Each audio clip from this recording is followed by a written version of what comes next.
Here we go. So today is going to be fire. So I hope you're ready. When technology shifts, we often have to make radical changes in order to remain competitive.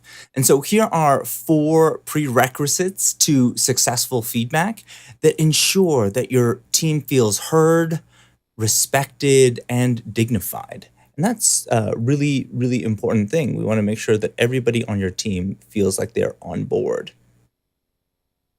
So again, like adopting any new technology paradigm requires us to give up these established ways of thinking.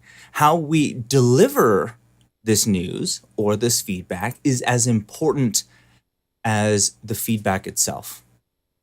It's as important as the feedback that we give. How we deliver it really matters. My name is Dr. Ed, and I'm just a geek kid who was shown mercy by his grade 7 French teacher through feedback. I grew up in the northeast hood of Calgary, next to Pine Ridge, and you don't have to be a Calgarian to know why this community was nicknamed Crime Ridge.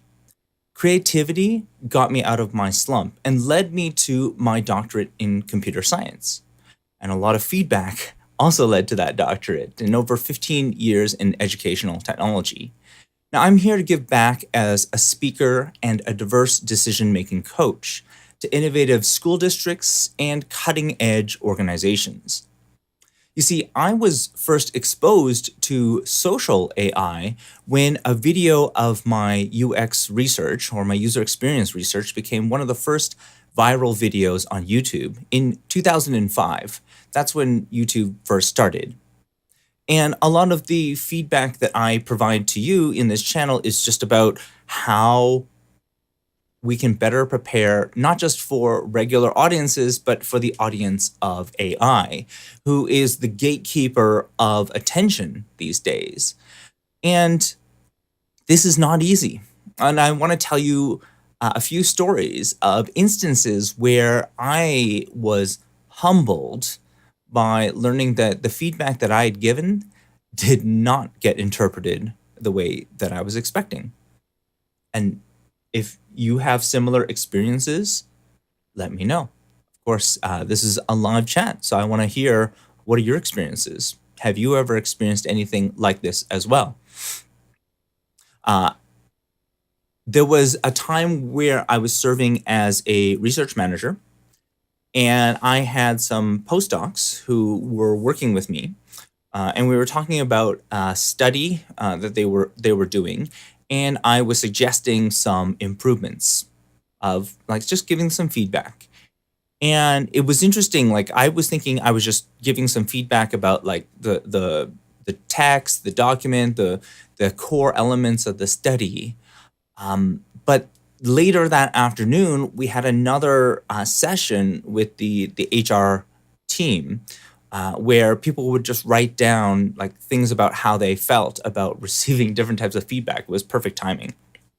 And that same person that I had given feedback to gave me feedback asking, oh, like, was this an evaluation of my work? Like they were really not ready for that type of feedback. And it was treated as this threat. Like, oh, maybe they're evaluating my work. Maybe they're judging me in some way. And it wasn't intended to judge them from my perspective, but I don't know how they would interpret it. So again, like the whole session of feedback kind of didn't really work at all because they started to see this as a judgment of their character or a judgment of their like the quality of their work. So that's not really going to work very effectively.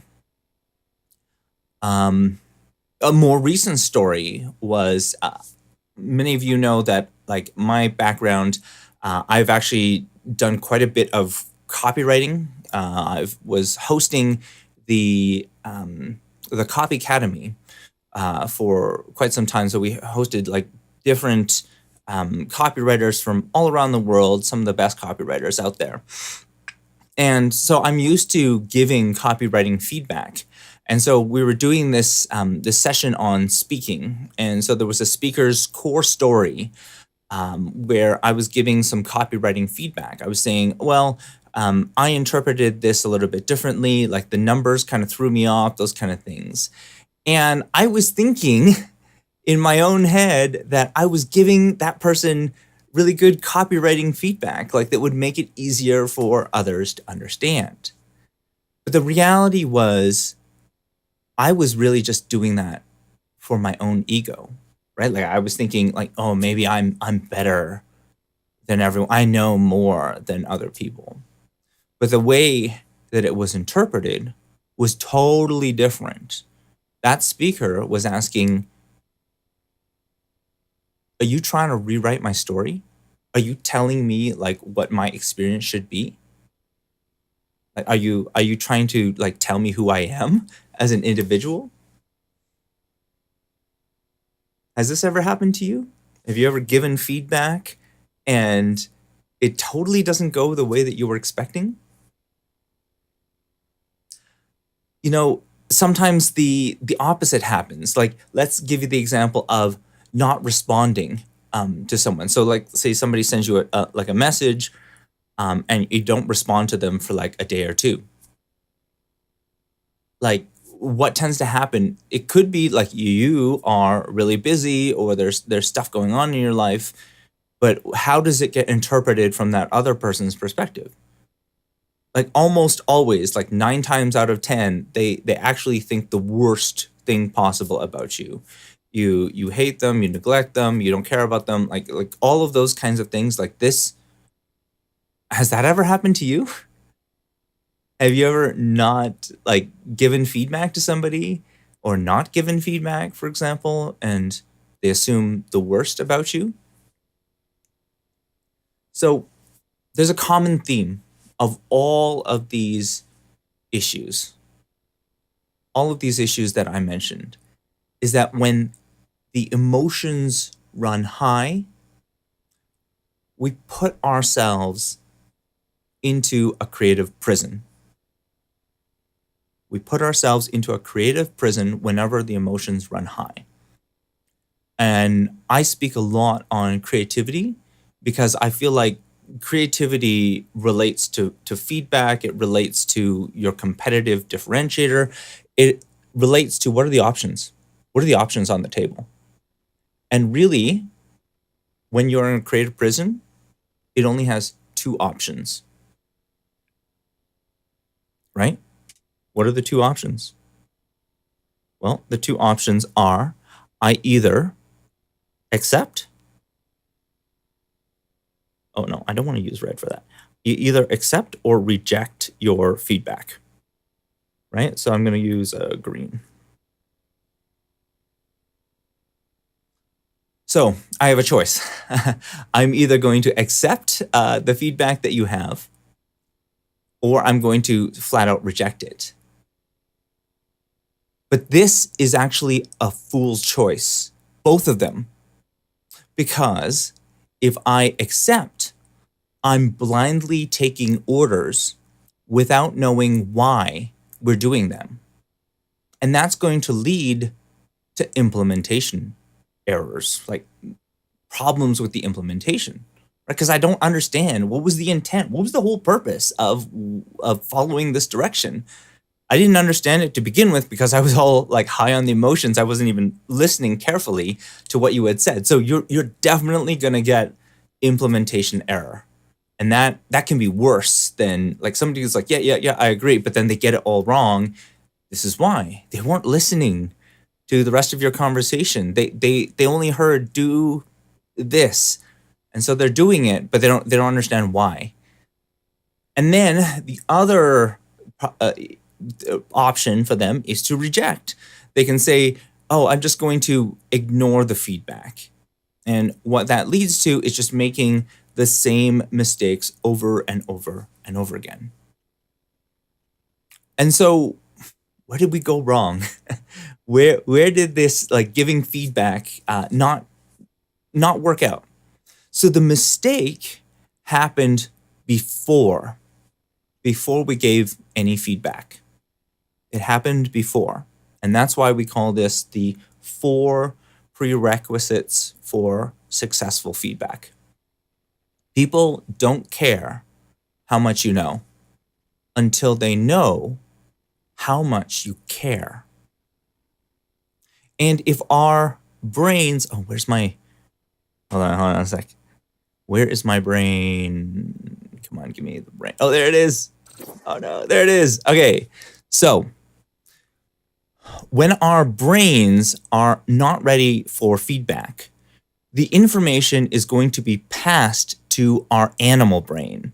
So that's like the little part kind of in the middle here, the amygdala, right? It'll be treated with a fight or a flight response, and nothing is going to sink in. We have to get past this response first before we give any feedback. Otherwise, there's no point. Like they won't listen, but they'll rather just react. They'll react emotionally. So here are the 4 steps that we need to do before giving any feedback. I hope you're ready. And of course, if you have any like questions or comments along the way, I hope this one is the right one. Yes. Feel free to pop them in the chat. Thank you to everyone who is joining me today. So the 4 elements of feedback. The first one, which color I'm going to use? I'm going to use blue. So the first one is to acknowledge their bravery, right? To share. So you need to acknowledge that you see them, right? You need to show I recognize that you're sharing your personal story. It's a very vulnerable story. And it has a lot of your life story, and you've gone through some incredibly difficult situations. And I want to acknowledge your bravery to share this in a public way. That was not easy, right? So before we've given out any feedback, what have we said to them to ensure them that we hear them, that we acknowledge how challenging it was, especially if people are giving feedback in a public situation? It takes guts to be willing to subject yourself to feedback that could potentially benefit other people. Like, you have to put a lot of your own ego on the line in order to be willing to take feedback in a public forum. And then the second is you want to show them how you see them, you feel them, you feel what they're saying, right? And so here, I really want to emphasize that it's important to show that you feel what they're saying. Why is it important to emphasize what you feel what they're saying? Because it's not just about listening to their words. You're not just processing this from a logical perspective. They're not processing this from a logical perspective, right? Like, you're not showing that you care just by giving logical feedback. You're showing that you care by feeling what they're saying. So how do you show that you see them and you feel what they're saying? It could be something as it was really brave to share that, and what you're sharing, I really see that, and I really feel I feel the pain that you had to go through. Although I don't really, I would never assume that I've gone through the same things. I can still feel that was so brave of you. That's why it was so brave of you to do that. And so the next step is you got to ask them then, step number 3 is to ask them what would help them the most right now, right? So what kind of help do they want the most right now? That's very, very different than, oh, well, this is wrong, and this is wrong, and this is wrong, and this is wrong with it. That's my perspective, right? That's my perspective on what it is. But is that even what you're looking for? Yeah, I've had people come back and say, "Look, I don't need help with this, right? Like I'm a grown man or I'm a grown woman. Like I don't need that kind of feedback. And if I do want that feedback, I'll ask for it." And the question that I asked was, "Oh, did I even ask if you wanted that feedback? Did I even ask what you wanted? What's going to help you the most right now? How can I possibly ensure that what's more important than actually giving feedback is giving feedback that they actually want. If they say, I'm looking for feedback on my story and how I can make it easier to communicate, that's different. Then they're going to be very receptive to any feedback that you have in that space. But if they're not asking for that at all, and they're just asking for, how did it make you feel? That's all they want to know. Oh, it made me feel blah, blah, blah. It made me feel this kind of way. That's really like asking them what would help most right now. And then the last one, and this is the very last step. This is like the end of the prerequisites. Number 4, I would say, is ask them if it's okay to give them feedback on whatever you want to give feedback in. Is it okay? Is it okay if I give you feedback on ways that you could make it easier for other people to understand your story quickly?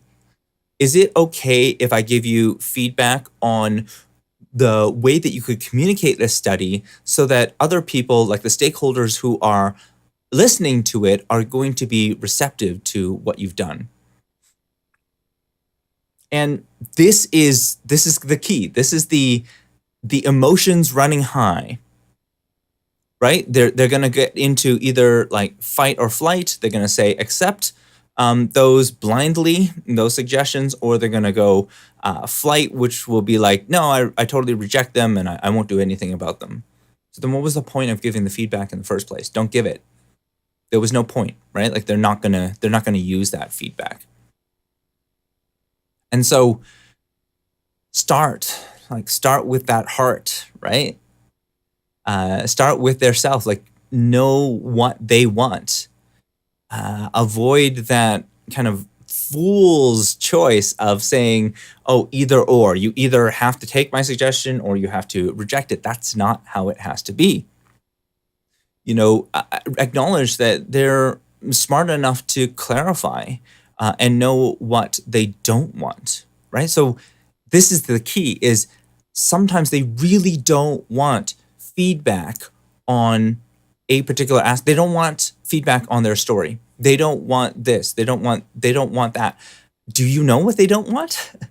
Or are you just giving your feedback? And if you're giving just feedback, why are you giving that feedback if they don't want it?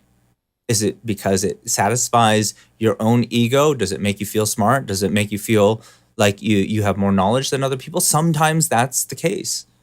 Sometimes we don't give feedback to help them. We give feedback to help ourselves. And then they're going to ask their brain, right, to solve the problem.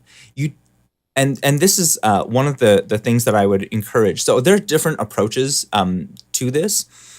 I'm partial to the Crucial Conversations book, because their approach is kind of the either or. How do we get outside that? And I think that approach makes a lot of sense. What's going to happen is they're going to communicate a lot through their own body language and their own actions. Like even their words will be like, I'm not ready for feedback. Don't even consider giving it to me. But I think it's not the only approach, and I don't limit your creativity for giving feedback to only like what's available in Crucial Conversations.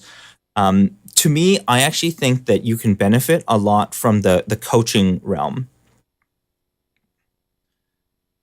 So coaching books, I really like Coaching Skills, for example.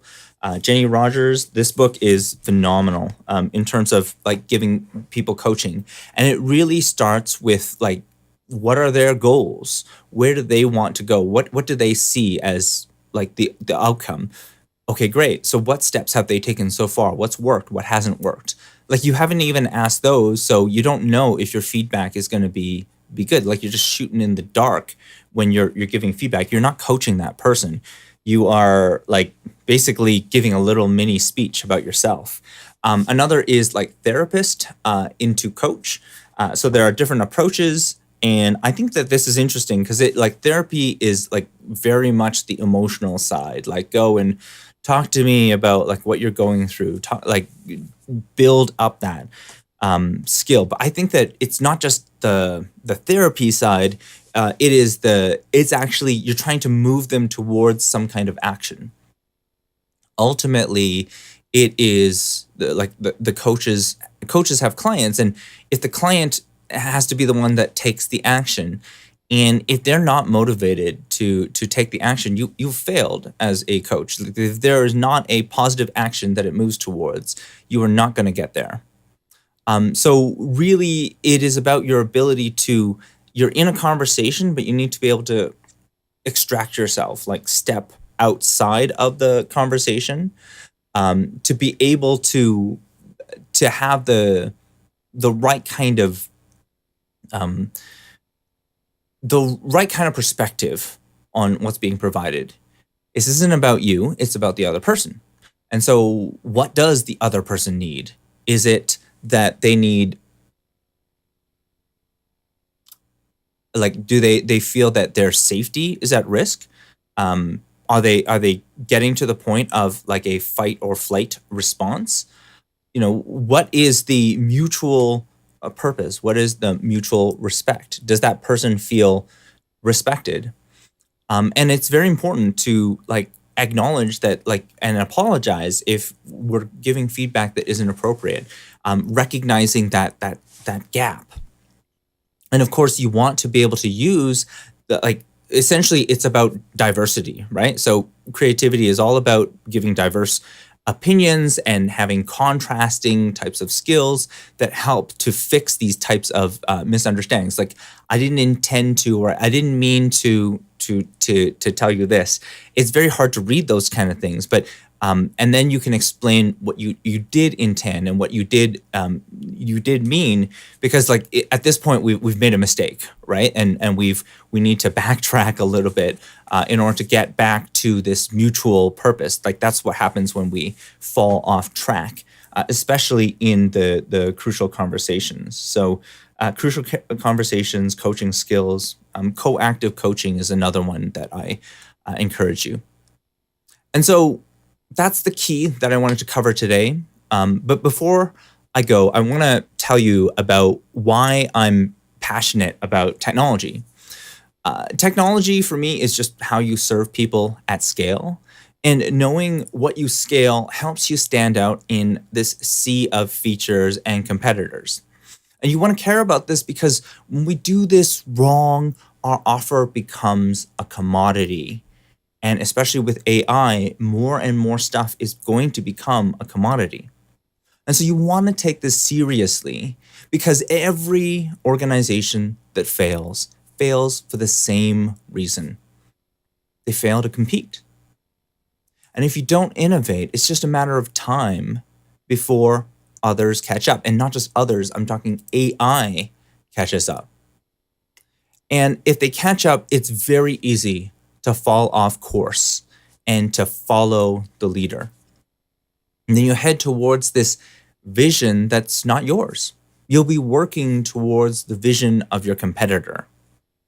And when you replace your why with your competitor's why, you're going to put yourself in this creative prison of your own making. Like, just think about what I just described about feedback. If I just accept the feedback as is and I don't incorporate it into my own ideas and thinking, I'm just going to be taking your why and making that my why. I'm going to be putting myself into a creative prison of my own making.